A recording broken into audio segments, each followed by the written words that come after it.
कुएं में दफन लाश का राज बताएंगे एक छोटे से ब्रेक के बाद।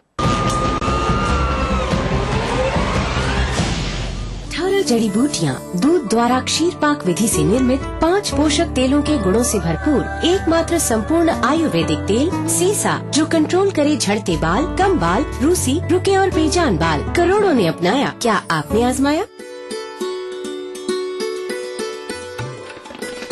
पिछले 8-9 वर्ष से विकास के विभिन्न क्षेत्रों में इतिहास बनाता आ रहा मध्य प्रदेश अब एक नया इतिहास बनाने जा रहा है। अगले कुछ महीनों में अपने इतिहास में प्रदेश के सभी गांवों में 24 घंटे और खेती के लिए न्यूनतम 8 घंटे बिजली प्रदाय करने का नया अध्याय लिखने जा रहा है। मुख्यमंत्री श्री शिवराज सिंह चौहान ने जबलपुर और मंडला जिले में अटल ज्योति अभियान का शुभारंभ किया। अटल ज्योति अभियान के अंतर्गत आज से गांवों के घर में 24 घंटे एवं कृषि उपभोक्ताओं के बीच पर्याप्त विद्युत की आपूर्ति करने का शुभारंभ किया जाता है। और अभी हाल ही में शहडोल संभाग के 3 जिलों में पूर्व उप प्रधानमंत्री श्री लाल कृष्ण आडवाणी ने अटल ज्योति अभियान का शुभारंभ किया। अटल ज्योति अभियान के अंतर्गत आदिवासी बहुल शहडोल, अनूपपुर व उमरिया जिलों के बिजली उपभोक्ताओं को 24 घंटे तथा कृषि उपभोक्ताओं को पर्याप्त बिजली की आपूर्ति करने का शुभारंभ किया जाता है। असंभव को संभव बनाने का ये सिलसिला लगातार जारी है। अब से 8 साल पहले के हालात को देखते हुए ग्रामीणों के लिए 24 घंटे घरेलू और खेती के लिए 8 घंटे बिजली मिलना एक सपना ही था। इस सपने की पूर्ति का बीड़ा मुख्यमंत्री श्री चौहान ने उठाया। इसके लिए प्रदेश में 6,262 फीडर सेपरेशन का काम हाथ में लेकर उसे अटल ज्योति अभियान का नाम दिया गया। अटल ज्योति अभियान गांव, घर, खेत तो रोशन करेगा ही, इसके साथ लघु कुटीर उद्योग, पढ़ाई लिखाई, चिकित्सा और संचार आदि बहुउपयोगी क्षेत्रों में भी इससे बड़ा बदलाव होगा।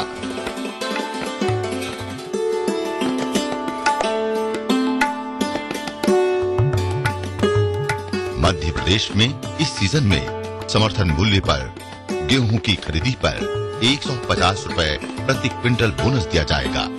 ये देश के किसी भी राज्य में दी जाने वाली बोनस राशि से अधिक है।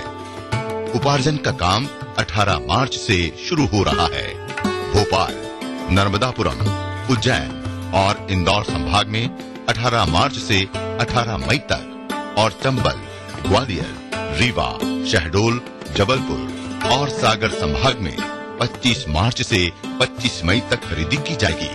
इस सीजन में 115 लाख मीट्रिक टन गेहूं उपार्जन का लक्ष्य है। मुख्यमंत्री श्री शिवराज सिंह चौहान ने गेहूं की खरीदी पर 150 रुपए प्रति क्विंटल बोनस देने का निर्णय लिया है।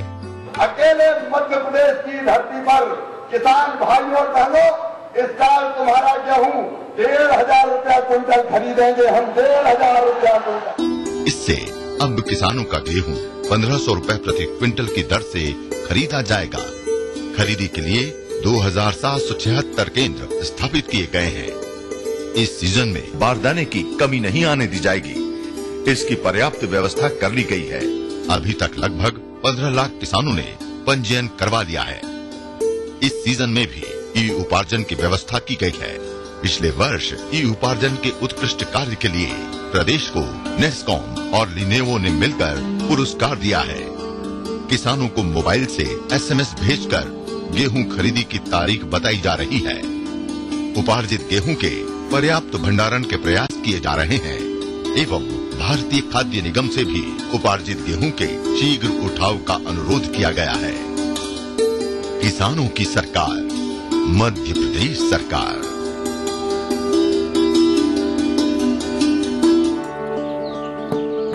गुजरात की आंखों का तारा है सापुतारा। इस हिल स्टेशन पर बात करने के लिए कोई नहीं है बादलों के सिवा।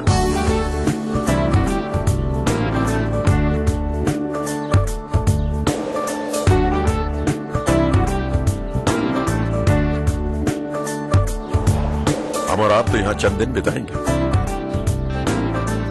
सुना है कि भगवान राम ने तो यहाँ पूरे 14 वर्ष बिताए थे। शबरी के पेड़ भी यहीं खाए थे। यहाँ के असली मालिक ये हैं।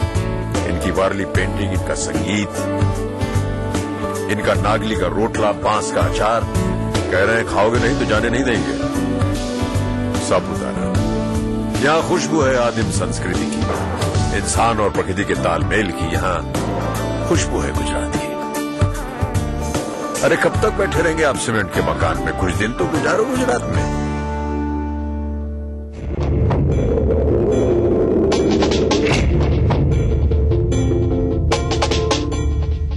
तेरे देश की मिट्टी तुझे पुकारे,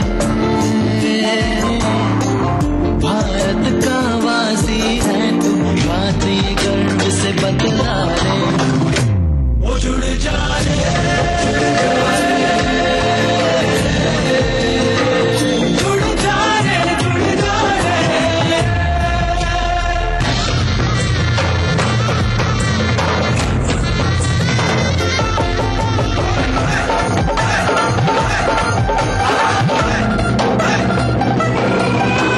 मिट्टी से ही शान, मिट्टी से ही पहचान।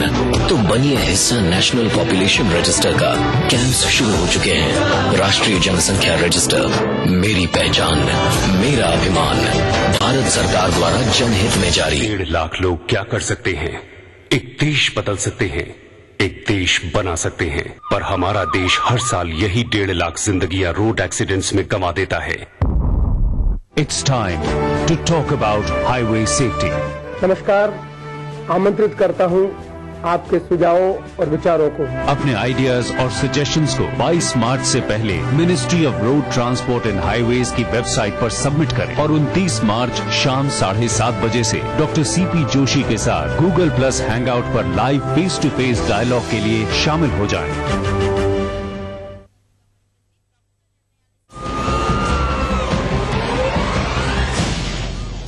और अब उस हिस्ट्री शीटर की बात जो जेल जाने से पहले अपनी बीवी को अमानत के तौर पर सौंप कर गया अपने ही सगे भाई को।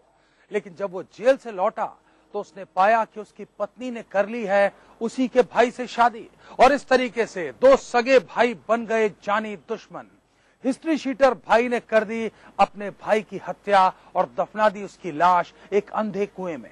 आखिर 5 महीने बाद कैसे खुला इस हत्या का राज, यही बता रही है बुलंदशहर उत्तर प्रदेश से आई नरेंद्र प्रताप की ये रिपोर्ट। बुलंदशहर उत्तर प्रदेश के शिकारपुर इलाके में गांव कादराबाद में रहने वाले इस शख्स का कत्ल 5 महीने पहले ही हो गया था, लेकिन कातिल के दबदबे और दहशत के कारण परिवार में किसी की हिम्मत इस हत्या के रहस्य से पर्दा उठाने की नहीं हो रही थी।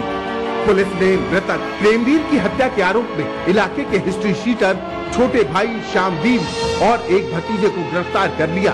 हम उससे बहुत रिक्वेस्ट किए, उसके बाद में हम उसे 15 अक्टूबर को मार के और सूखे कुएं में डाल दिए थे। श्यामवीर पर हत्या, लूट के दर्जनों मामले विभिन्न थानों में दर्ज हैं।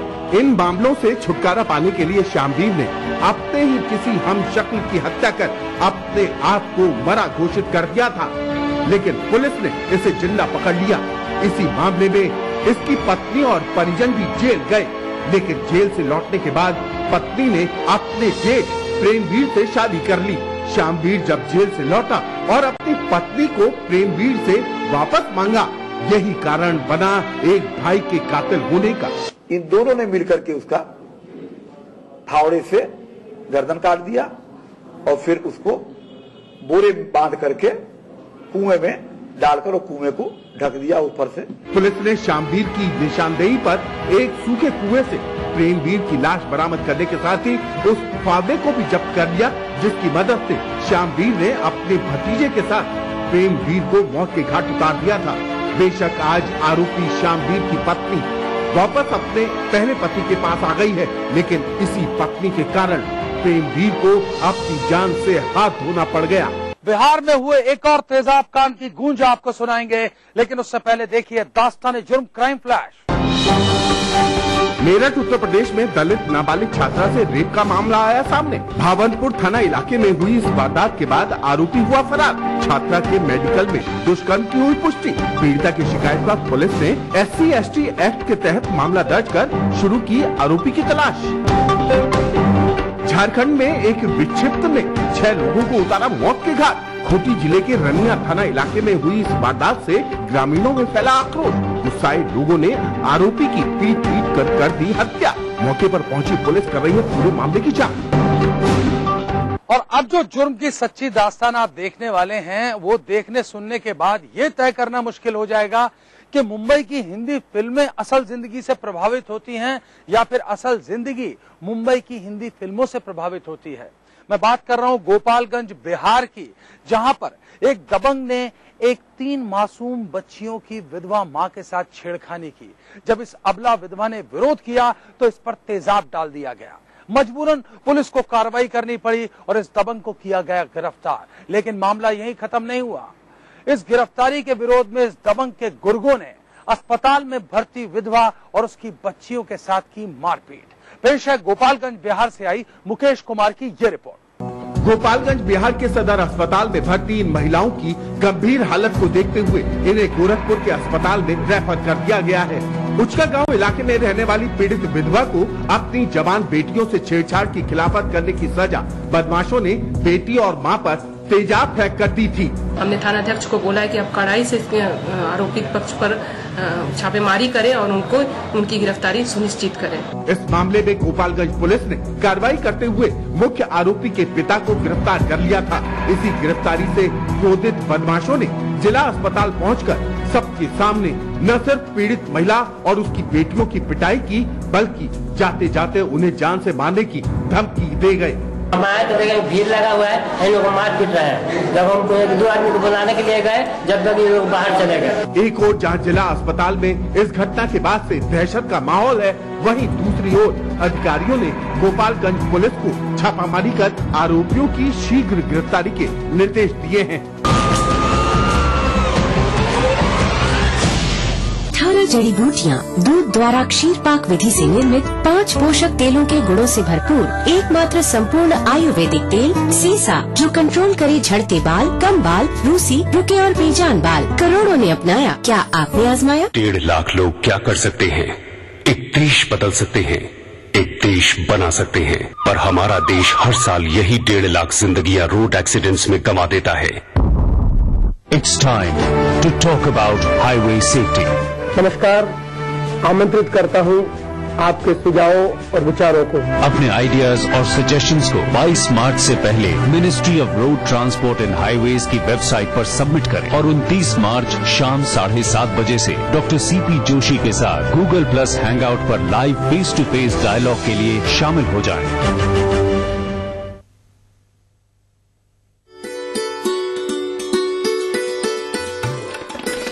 पिछले 8-9 वर्ष से विकास के विभिन्न क्षेत्रों में इतिहास बनाता आ रहा मध्य प्रदेश अब एक नया इतिहास बनाने जा रहा है। अगले कुछ महीनों में अपने इतिहास में प्रदेश के सभी गांवों में 24 घंटे और खेती के लिए न्यूनतम 8 घंटे बिजली प्रदाय करने का नया अध्याय लिखने जा रहा है। मुख्यमंत्री श्री शिवराज सिंह चौहान ने जबलपुर और मंडला जिले में अटल ज्योति अभियान का शुभारंभ किया। अटल ज्योति अभियान के अंतर्गत आज से गांव के घर में 24 घंटे एवं कृषि उपभोक्ताओं के बीच पर्याप्त विद्युत की आपूर्ति करने का शुभारंभ किया जाता है। और अभी हाल ही में शहडोल संभाग के 3 जिलों में पूर्व उप प्रधानमंत्री श्री लाल कृष्ण आडवाणी ने अटल ज्योति अभियान का शुभारंभ किया। अटल ज्योति अभियान के अंतर्गत आदिवासी बहुल शहडोल, अनूपपुर व उमरिया जिलों के बिजली उपभोक्ताओं को 24 घंटे तथा कृषि उपभोक्ताओं को पर्याप्त बिजली की आपूर्ति करने का शुभारंभ किया जाता है। असंभव को संभव बनाने का ये सिलसिला लगातार जारी है। अब से 8 साल पहले के हालात को देखते हुए ग्रामीणों के लिए 24 घंटे घरेलू और खेती के लिए 8 घंटे बिजली मिलना एक सपना ही था। इस सपने की पूर्ति का बीड़ा मुख्यमंत्री श्री चौहान ने उठाया। इसके लिए प्रदेश में 6,262 फीडर सेपरेशन का काम हाथ में लेकर उसे अटल ज्योति अभियान का नाम दिया गया। अटल ज्योति अभियान गांव, घर, खेत तो रोशन करेगा ही, इसके साथ लघु कुटीर उद्योग, पढ़ाई लिखाई, चिकित्सा और संचार आदि बहुउपयोगी क्षेत्रों में भी इससे बड़ा बदलाव होगा। 1.5 लाख लोग क्या कर सकते हैं? एक देश बदल सकते हैं, एक देश बना सकते हैं, पर हमारा देश हर साल यही 1.5 लाख जिंदगियां रोड एक्सीडेंट्स में गंवा देता है। It's time to talk about highway safety. नमस्कार, आमंत्रित करता हूं आपके सुझावों और विचारों को। अपने आइडियाज और सजेशंस को 22 मार्च से पहले ministry of road transport and highways की वेबसाइट पर सबमिट करें और 29 मार्च शाम 7:30 बजे से डॉक्टर सीपी जोशी के साथ गूगल प्लस हैंगआउट पर live face to face dialogue के लिए शामिल हो जाएं।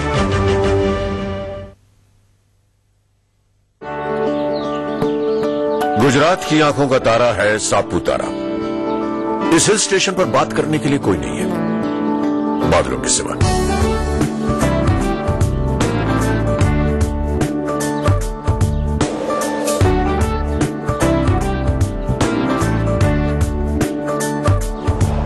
हम और आप तो यहां चंद दिन बिताएंगे। सुना है कि भगवान राम ने तो यहां पूरे 14 वर्ष बिताए थे। शबरी के पेड़ भी यहीं खाए थे। यहां के असली मालिक ये हैं। इनकी वारली पेंटिंग, इनका संगीत, इनका नागली का रोटला, बांस का अचार। कह रहे हैं खाओगे नहीं तो जाने नहीं देंगे। सापुतारा, यहाँ खुशबू है आदिम संस्कृति की, इंसान और प्रकृति के तालमेल की। यहाँ खुशबू है गुजरात की। अरे कब तक बैठे रहेंगे आप सीमेंट के मकान में? कुछ दिन तो गुजारो गुजरात में। 1.5 लाख लोग क्या कर सकते हैं? एक देश बदल सकते हैं, एक देश बना सकते हैं, पर हमारा देश हर साल यही 1.5 लाख जिंदगियां रोड एक्सीडेंट्स में गंवा देता है। It's time to talk about highway safety. नमस्कार, आमंत्रित करता हूं आपके सुझावों और विचारों को। अपने आइडियाज और सजेशंस को 22 मार्च से पहले ministry of road transport and highways की वेबसाइट पर सबमिट करें और 29 मार्च शाम 7:30 बजे से डॉक्टर सीपी जोशी के साथ गूगल प्लस हैंगआउट पर live face to face dialogue के लिए शामिल हो जाएं।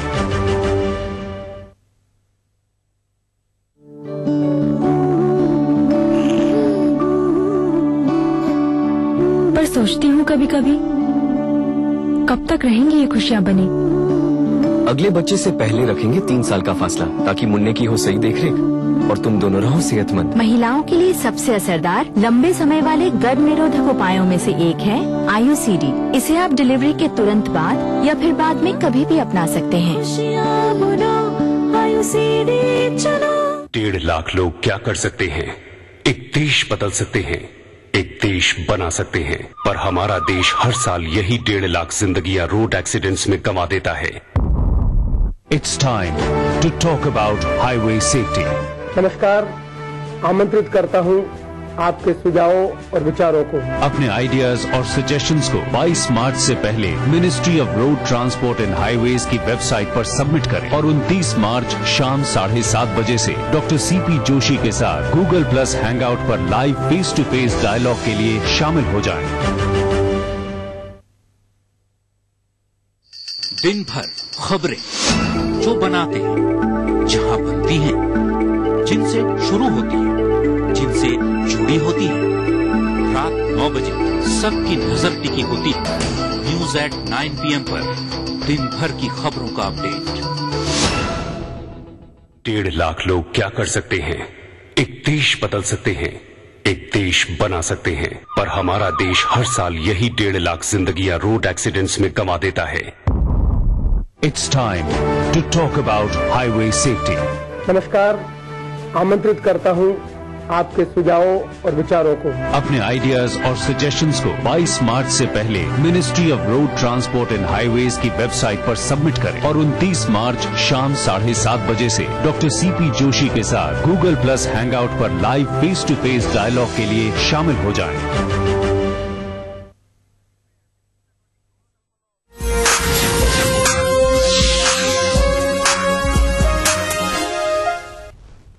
बड़ी खबर इस वक्त बड़वानी से मिल रही है, जहां बताया जा रहा है कि यात्रियों से भरी जीप दुर्घटनाग्रस्त हो गई है। नदी में गिरने की खबर मिल रही है। नर्मदा नदी में ये वाहन गिरा है। बताया जा रहा है कि 25 के लगभग लोग इस जीप में मौजूद थे। राजघाट पुल के पास यह हादसा हुआ है, जिसमें 9 लोग नदी से अभी तक सुरक्षित बाहर निकाल लिए गए हैं। गाड़ी में 2 दर्जन लोग लगभग सवार थे। फिलहाल जो खबर है उसके मुताबिक बताया जा रहा है कि 9 लोगों को नदी से सुरक्षित बाहर निकाल लिया गया है। बचाव दल फिलहाल मौके पर मौजूद है। और इसी खबर पर ज्यादा जानकारी के लिए बात करेंगे सहयोगी रुपेश दवाने से। रुपेश, सबसे पहला सवाल तो यही कि कब और किस वक्त ये हादसा हुआ, फिलहाल स्थिति क्या है? कुछ आधे घंटे पहले की बात है। ये लोग अलीराजपुर जिले का वालपुर भगोरिया जो उत्सव आदिवासियों को चल रहा है, बहुत प्रमुख पर्व होता है आदिवासियों का। वालपुर में बहुत अच्छा भगोरिया होता है, इसलिए भगोरिया हाट करने के लिए पाटी क्षेत्र के आदिवासी परिवार वहां पर गए थे। और देर रात जब ये लौट रहे थे, उसी दौरान राजघाट पुल पर जो है निर्माण का कार्य चल रहा है, रिपेयरिंग का कार्य चल रहा है, जहाँ पर एक क्रेशर मशीन रखी हुई थी और अनियंत्रित जो ये तेज रफ्तार तूफान गाड़ी बता रहे हैं, ट्रक तूफान, और ये आई और क्रेशर मशीन से टकरा गई, जिससे अनियंत्रित होकर ये जीप नदी के अंदर गिर गई है। रुपेश, आपने बताया निर्माण कार्य चल रहा था और अनियंत्रित थी गति शायद, और ड्राइवर ने बहुत तेज गति में चला रहा होगा इस गाड़ी को, और यही वजह बनी है इस दुर्घटना की। साफ तौर पर वजह यही है। करीब 25 लोग इसमें सवार बताए जा रहे थे, जिसमें कुछ लोग तो तैर कर बाहर आ गए, जिनमें 7 लोग ऐसे बताए जा रहे हैं जिनको अभी हॉस्पिटलाइज कराया गया है और डॉक्टर्स की टीम लगी हुई है। इसके अलावा रेस्क्यू टीम भी लगाई गई है। करीब 3 नावें जो है रेस्क्यू ऑपरेशन में लगाई गई है और गाड़ी जो है बहुत ज्यादा पानी होने की वजह से बताया जा रहा है, इंडिकेटर से ये इंडिकेट हो रहा है कि नीचे कोई चीज है और वहां पर एक्सीडेंट के निशान भी साफ तौर पर देखे जा रहे हैं। एसपी कलेक्टर जो है स्पॉट पर पहुंच चुके हैं और भारी संख्या में जो वहां पर भीड़ जमा है पुल के ऊपर। राहत रुपेश, जो लोग उस वक्त घटना स्थल पर मौजूद होंगे, प्रत्यक्षदर्शी मौजूद होंगे, उनसे आपने बात करी होगी, वो क्या कुछ कह रहे हैं? साफ तौर पर आई विटनेस का यही कहना है कि उन्हीं के परिजनों का ये कहना है, एक गाड़ी जो उनके आगे चल रही थी कि हम जैसे चले आ रहे थे, उसी दौरान हमारी गाड़ी तो क्रॉस हो गई, पर पीछे जो गाड़ी आ रही थी वो इस क्रेशर से टकराने के बाद अनियंत्रित होकर पुल की जो है रेलिंग तोड़ते हुए नदी में जा गिरी है, जिसमें जो लोग 6-7 लोग जो थे वो तैर के बाहर आए। कुछ वहाँ के जो राजघाट के स्थानीय नाविक है, उन लोगों ने कुछ लोगों को रेस्क्यू करके बचाया है और करीब ऐसे बताया जा रहा है 7 लोग जो है अभी हॉस्पिटलाइज है, जिनका इलाज चल रहा है और अभी भी 19 की स्ट्रेंथ बता रहे हैं कि गाड़ी के अंदर फंसी हुई है और नगर पालिका की जो क्रेन है उसको बुलाया गया है और रेस्क्यू ऑपरेशन लगातार जारी है। बताया जा रहा है कुछ लोगों की मौत भी इस हादसे में हुई है, क्या संख्या अभी तक पता चल पाई है? अभी तक की इनपुट्स में जाहिर तौर पर आशंका तो जताई जा रही है कि जो 19 लोग गाड़ी के अंदर फंसे हुए हैं उनका बचना बहुत मुश्किल लग रहा है, पर प्राइमरी लेवल पर जो लोग बाहर आ गए हैं तैर के, बस उन्हीं लोगों के बचने की उम्मीद है। बाकी तो आशंका यही जताई जा रही है कि ये बहुत दुर्भाग्यपूर्ण घटना हुई है। यानी दर्दनाक हादसा निश्चित तौर पर। रुपेश, संख्या अभी नहीं बताई जा सकती है। अगर जिन लोगों की इसमें मौत हुई, सभी लोग एक ही परिवार के हैं। जो 7 लोग घायल हैं, जिन्हें अस्पताल पहुंचाया गया है, उनकी स्थिति के बारे में क्या कुछ जानकारी है? सभी लोग घबराए हुए हैं और सीरियस है। डॉक्टर्स भी उनको पूरी तरह से एग्जामिन कर रहे हैं और ट्रीटमेंट लगातार जारी है। राहत, ये सब एक ही परिवार के बताए जा रहे हैं रुपेश?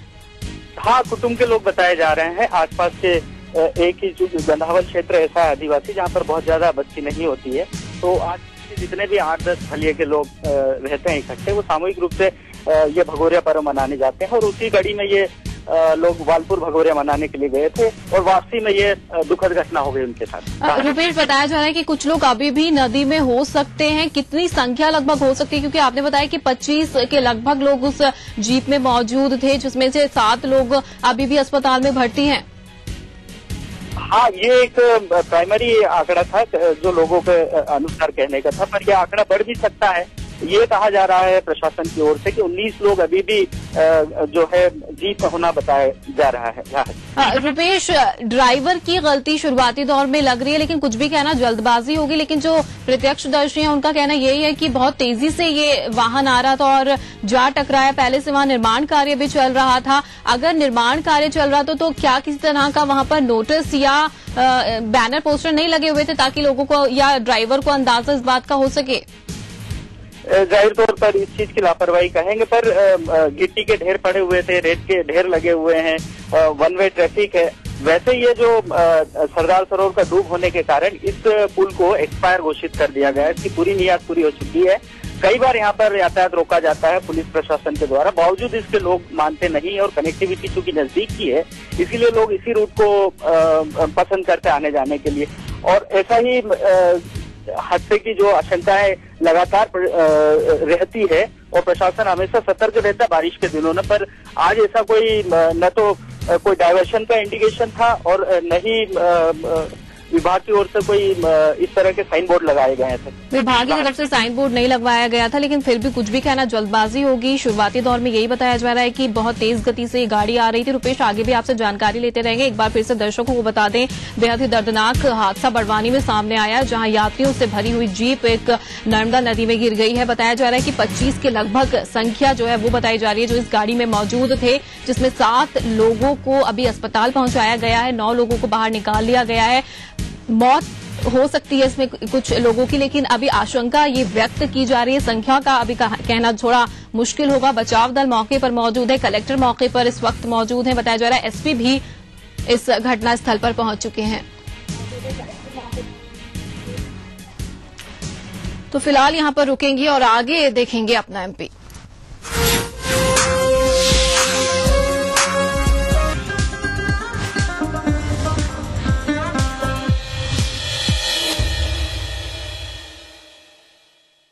सीसा, जो कंट्रोल करे झड़ते बाल, कम बाल, रूसी, रुके और बेजान बाल।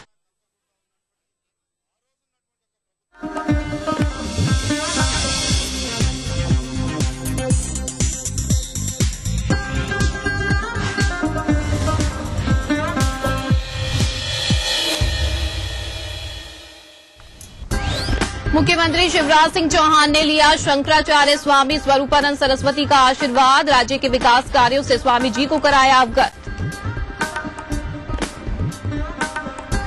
फ्रांस के राजदूत फ्रैंकोइस रिचर्ड ने की सीएम शिवराज से मुलाकात। औद्योगिक विकास और द्विपक्षीय मुद्दों पर हुई दोनों के बीच चर्चा। बाबूलाल गौर से भी मिले। ओलावृष्टि से गेहूं के उत्पादन पर पड़ा असर, 30% गिरावट के नजर आए आसार। मंदसौर में खाद्य मंत्री ने किया 50 लाख टन खरीदी का दावा। प्रदेश में बेलगाम हुए अपराधी। इंदौर की नाबालिग लड़की से भोपाल में हुआ गैंगरेप, एक गिरफ्तार एक फरार।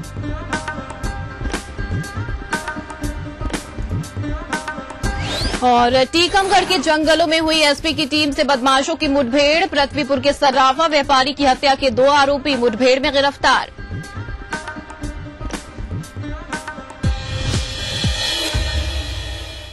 नमस्कार, अपने एमपी के इस बुलेटिन में आप सभी का स्वागत है। मैं हूं राहत खान। बात कर रहे हैं बड़वानी की, जहां बेहद ही दर्दनाक हादसा सामने आया है। जीप नदी में गिरी है। यात्रियों से भरा वाहन जीप नदी में गिर गई है, जिसमें बताया जा रहा है कि 25 के लगभग लोग इस जीप में मौजूद थे, जिसमें 7 लोगों को अभी अस्पताल पहुंचाया गया है इलाज के लिए। एसपी कलेक्टर मौके पर मौजूद हैं। साथ ही कई लोगों की मौत की आशंका इसमें व्यक्त की जा रही है। बेहद ही दर्दनाक हादसा। बताया जा रहा है कि भगोरिया उत्सव में भाग लेने गए थे और वापस जब देर रात लौट रहे थे उस वक्त ये हादसा हुआ है।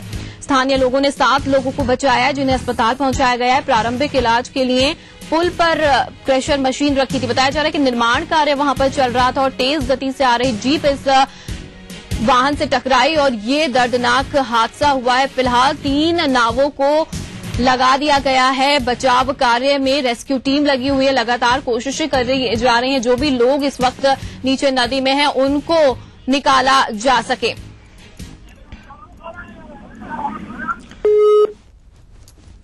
तो आपको बता दें, बड़वानी में ये दर्दनाक हादसा सामने आया, जहां यात्रियों से भरी जीप गिर गई है, जिसमें लगभग 25 लोगों की संख्या बताई जा रही है जो इस जीप में मौजूद थे। कई लोगों की मौत की आशंका व्यक्त की जा रही है। सभी लोग एक ही कुटुंब के बताए जा रहे हैं और भगोरिया उत्सव में ये लोग भाग लेने पहुंचे थे, लेकिन अचानक जब ये लोग वापस लौट रहे थे देर रात, तब ये हादसा हुआ है। बताया जा रहा है कि पुल पर निर्माण कार्य चल रहा था और क्रशर मशीन रखी हुई थी और इसी मशीन से ये तेज रफ्तार जीप आकर टकराई और ये दर्दनाक हादसा सामने आया है। 3 नावों का दल बचाव कार्य में लगा हुआ है। एसपी मौके पर मौजूद हैं, कलेक्टर मौके पर मौजूद हैं। बताया जा रहा है कि जो स्थानीय लोग हैं, जो प्रत्यक्षदर्शी हैं, उनके मुताबिक वजह जो है वो यही बताई जा रही है कि बहुत तेज गति से ये जीप